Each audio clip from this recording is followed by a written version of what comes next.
સુરતમાં માર્જિનની જગ્યામાં ગેરકાયદેસર બાંધકામ ઊભું કરવાથી રહીશો દ્વારા વિરોધ કરવામાં આવી રહ્યો છે. સુરતના છાપરાભાટાની અમરકુંજ સોસાયટીની માર્જિનની જગ્યામાં ગેરકાયદેસર બાંધકામનું અગાઉ ડેમોલિશન થયું હતું. તેમ છતાં પ્લોટ ધારકે ફરી કમર્શિયલ બાંધકામ તાણી દીધું હતું. તો સોસાયટીના રહીશોએ ગેરકાયદેસર બાંધકામ અંગે વિરોધ દર્શાવી મહાપાલિકા ખાતે કમિશનરને આવેદનપત્ર પાઠવી બાંધકામને દૂર કરવા માંગ કરી છે.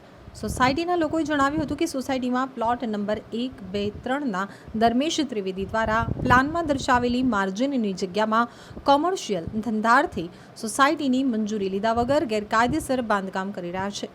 અગાઉ પણ બાંધકામ કરાતા સોસાયટીના રહીશોએ વિરોધ કરતા પાલિકાએ ડિમોલિશન કર્યું હતું, પરંતુ ફરી એક વખત બાંધકામ કરી તેમાં કેટરર્સનું કામકાજ શરૂ કરી દીધું છે. તો કતારગામ ઝોનમાં આ અંગે લેખિતમાં ફરિયાદ કરવામાં આવી હતી, પરંતુ હવે કોઈ કાર્યવાહી કરવામાં આવી નથી. તેથી લાગે છે કે ગેરકાયદેસર બાંધકામ ઉચ્ચ અધિકારીના મેળાપીપળામાં થઈ રહ્યું છે. આ માર્જિનની જગ્યામાં ગેરકાયદેસર બાંધકામથી સોસાયટીના રહીશોનો ભારે વિરોધ છે. તેથી ગેરકાયદેસર બાંધકામ દૂર કરી કબજો ખાલી કરાવવા માંગણી કરવામાં આવી છે. મારું નામ સુશીલાબેન નવનીતભાઈ કોસંબિયા છે. હું આમળકન સોસાયટી છાપરાભાઠા રોડ પર રહું છું અને અમારા સોસાયટીના નાકા ઉપર શરૂઆતમાં ત્યાં આગળ એપાર્ટમેન્ટનું બાંધકામ ગેરકાયદેસર રીતે કરી દે છે. એના માટે વારંવાર અમે ઝોન ઓફિસમાં કતારગામ ઝોનમાં વારંવાર ફરિયાદ કરી છે, લેખિત ફરિયાદ આપી છે.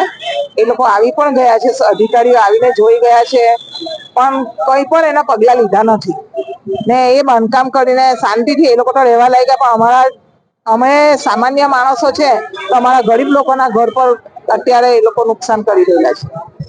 કઈ રીતે આખું બાંધકામ કર્યું? એ લોકો અમારા ગાળા ટાઈપના મકાન છે, તો ગાળા ટાઈપ એ લોકો બાંધવાનું કહેલું હતું પહેલેથી કે અમે 3 માળ સુધી બાંધવાની પરવાનગી એમ કે અમને મળે.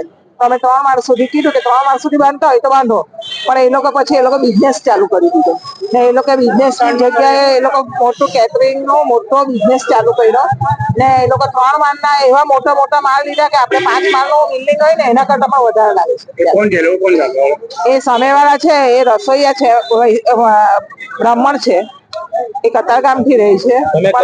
કતારગામ ઝોનમાં રજૂઆત કરી દઈ, તમે શું કીધું? કતારગામ ઝોનમાંથી અધિકારીઓએ કહ્યું કે તમે સેટલમેન્ટ કરી દો.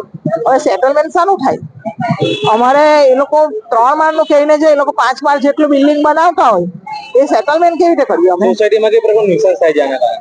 એના કારણે નિષ્કર્ષ એવું કે એ લોકો આજે આ કેટરર્સનું કરે એટલે હવે રહેવા માટેના ઘર હતા એનામાં એ બિઝનેસ ચાલુ કરી દીધો.